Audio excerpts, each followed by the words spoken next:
staying with Huddersfield, has signed a new one-year contract extension with Huddersfield Giants, seeing him play on into a 10th season with the Huddersfield club. Danny Brough is obviously a player who you saw in his much earlier days. Yeah, uh, get himself a testimonial at Huddersfield there.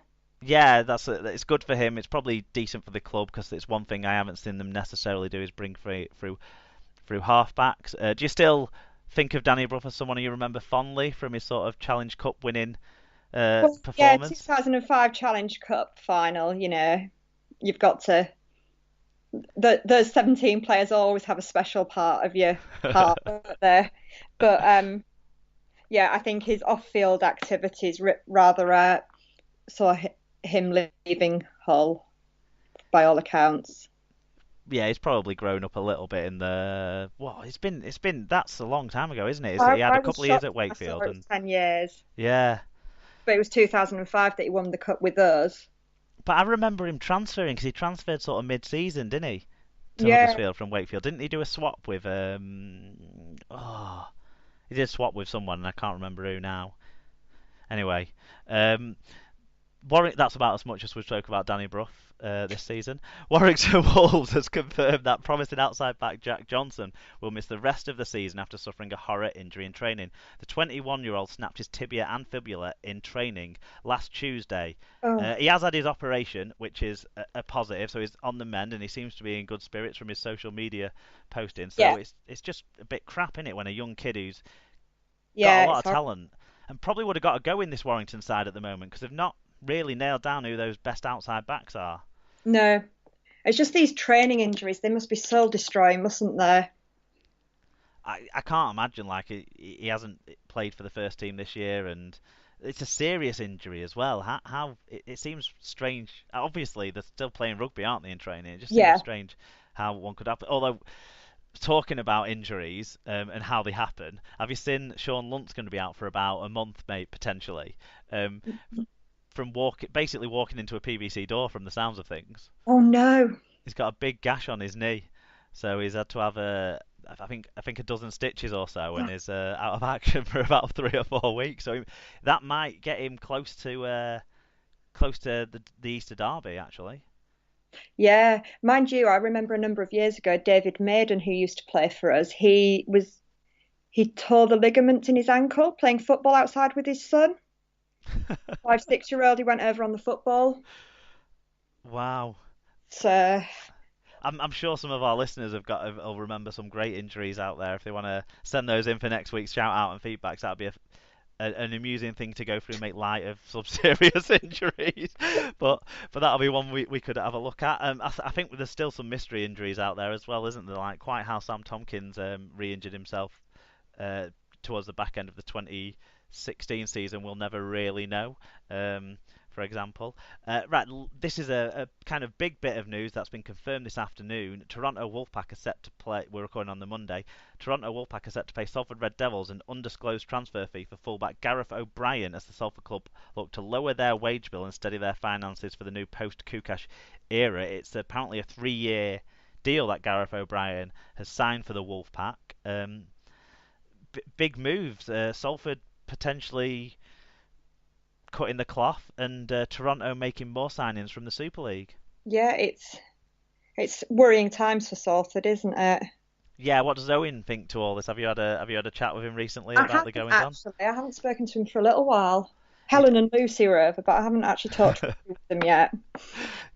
I, Um, we, yeah, we'd, it's we'd love some Salford fans to get in touch and tell us how they feel about this. I've seen a few things on social media from a few of the people that I know and trying to remain positive. Some of them angry. It's a mix of emotions, but going into this new structure potentially next year, the 210, Salford definitely won't be in the top 10, will they? If they keep reducing the no. wage bill and getting rid of the best players, Robert Louis potentially is another one. You might Well, need this is to it. be careful on your doorsteps round Yeah. your way in case he gets a rage on one night. Well, this is it. Yeah, Rovers are going in for him again. And then they need to bolster their side. So and they're in and around Salford as well. Which if they're going to start losing players, not just to Championship sides who might threaten them in the middle eights, but sides that are going to threaten them in and around themselves for the places this season. Yeah, That's a worrying thing for Salford. it is. And you just feel a bit that, Kukash has been around, he's ploughed all this money into it. The fans wanted rid of him and he's taken his money and gone. And now they seem to be in a bit of bother financially. Yeah, I mean, I'm all for this new supporters trust being given a proper chance to get things bedded in. They're really working hard to kind of re-establish community links, and I really hope the people of Salford don't just walk away. Not that many of them walk towards, but I really hope they do support this initiative because it's an interesting one, and it's giving them almost what they want. Apart Yeah. from they can't have the Willows back, but it's giving them almost what they want in terms of running the club themselves, making it a more community-based club. It's just with that, you're not going to have the spending power. No, no. A team who do keep having the spending power, Lee Centurions, they've what good it's doing them, have signed Jordan Lilly on a 1 month loan deal from the Leeds Rhinos. The 21-year-old has yet to make an appearance for the Rhinos this season and has been offered the opportunity to get match practice with the struggling Centurions. Well, they need something, don't they? They need a lot. They need. Last week I was saying no need to jump to say that top four's over and stuff for Lee, but if they're losing to more part-time teams and losing badly. Yeah, it's not just a couple of points, is it? No, they're throwing away leads at home, kind of embarrassingly, and away from home they're really not performing. It is worrying. A few more loan moves out there. Dewsbury have taken young Wigan scrum half Lewis Heckford on an initial 1 month loan deal. Widnes pair Stanton Albert and Brad Walker have joined League One side North Wales Crusaders on loan. London Scholars have signed the North American pair Quinn Naguati and Ryan Burrows on season-long loan deals from the Toronto Wolfpack. So League One sides strengthening up there. I think it's good to see these two North Americans get some game time because they weren't going to get it at Toronto this season by the looks of things. Especially not with all the players they're bringing in. Then. Yeah, and you have to have played for Lee to get a space on the wing apparently Yeah, at Toronto. right. So Ryan Burrows doesn't fit that bill unfortunately. Quinn Naguati is there's a lot of learning for him to do, and I like the setup at the Scholars, and they've got some experienced players, and they're going to get a little bit of help out from some of Wigan's reserve players down there as well. Now they've signed a deal, sort of dual Yeah. edge deal with Wigan, so hopefully they'll get around some decent players, and Quinn Naguati rugby league education will definitely grow from that. There's been some news on the Women's Super League. Do you want to take us through that? Seeing as you're a woman. Thanks, yeah. Women's Super League fixtures for 2018 have been confirmed, and the 7 elite teams that will take part have been confirmed. Bradford Bulls, Featherstone Rovers, Castleford Tigers, and York City Knights will join St Helens, who were formerly known as Satter Heath, and newly formed sides Leeds Rhinos and Wigan Warriors in this year's competition. Each team will play each other twice over 14 rounds of the regular season, which will begin on April the 8th and end on September the 30th.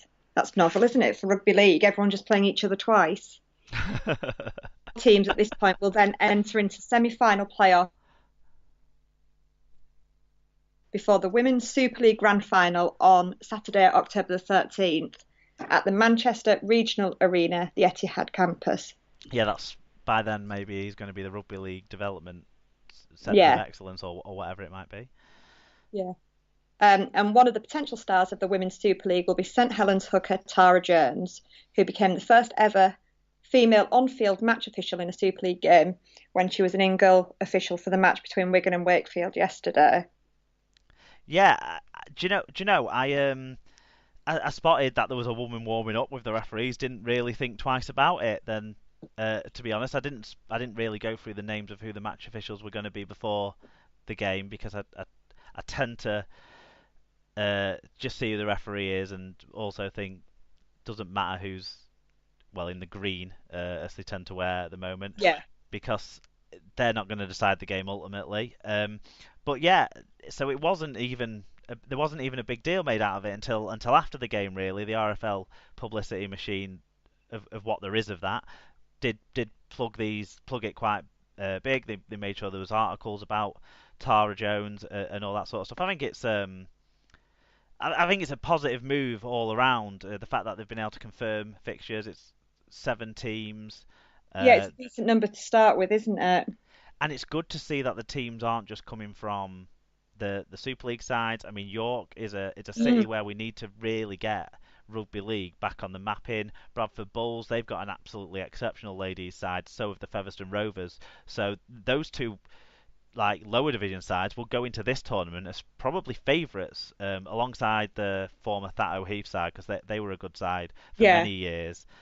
So it's really exciting. The Wigan Warriors ladies were out on the pitch doing a sort of walk around, wave and clap session at the half time of the game on Sunday as well. So right. they're really plugging it. They were making sure everyone was aware when the first fixtures were. Wigan, our first fixture is against Fev, so that's going to be a real good test for Mm, a newly formed side for our ladies. So I'm quite excited to see what happens. See if any broadcasting can be put together for this. Maybe the RFL can think about running it through the R League app or something like that. yeah. I mean, Obviously, there's sorry. I was just going to say, I know at Hull, the last couple of years they've been starting up women's rugby, so I don't know how far behind these clubs they are, but it's certainly there or thereabouts. Yeah, well, they'll be building up a player base, I suppose, and Yeah, hopefully, come 2, 3, 4 years time, we'll have a 10 or a 12 or two divisions of 10 or what have you, more teams competing. What the great thing it does for our sport is it ticks boxes in terms of participation. We struggle to get international funding. We're falling behind other sports in terms of coverage of this sort of stuff. What a women's Super League does is gives encouragement to young girls to let them know yes you can play rugby league. Um, yeah, it makes sure it's very visible. It gives us a bigger platform in the sport, put into maybe the Commonwealth Games in the future.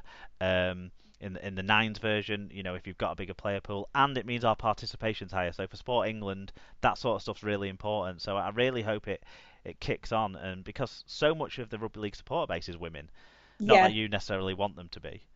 It's not I object to women as such. It's just, certain women who stand near me. That's the Basically, way your that issue is anyone who goes to the rugby to not watch the rugby, isn't it? Let's be pretty, fair. to be fair, that is my issue. Okay, I've just got a couple of other lines to fill in before we do our and finally. David Scott signed a new 1 year deal with Batley, the Scottish winger there, and John Wells has been appointed CAS rugby director. With CEO Steve Gill, he's going to step down in May. Commercial director Mark Grattan will become the managing director in a big leadership shake-up. But John Wells, who we all know can analyse a bit of rugby league, is going to be the new rugby director at his Mhm. beloved Castleford Tigers. Being interesting to see how that shakes out. Is not going to be going. Is going to be keeping his Sky commitments too. Don't worry. He'll be going from the Castleford box, won't he, then down over to his touchscreen. Yeah. Maybe he'll have to. Maybe there'll have to be some sort of concession at Cas games.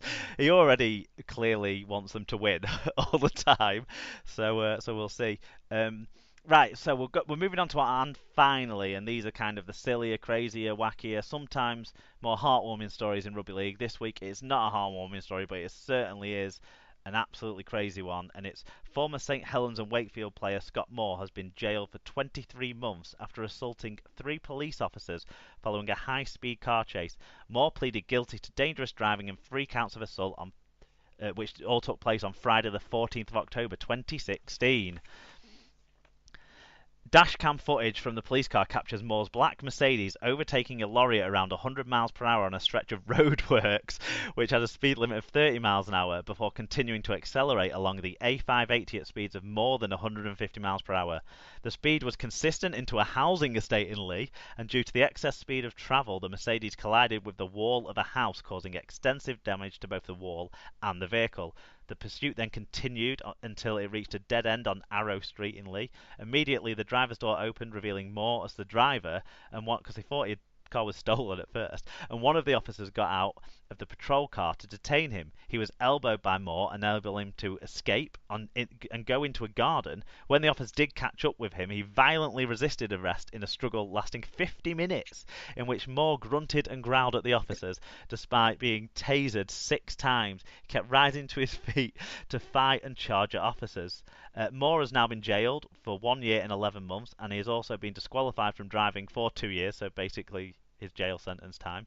Detective Constable Lindsay Watson Perry of Greater Manchester's Wigan Borough said, In all their careers, the officers at the scene have never been so scared nor witnessed such a violent individual that had so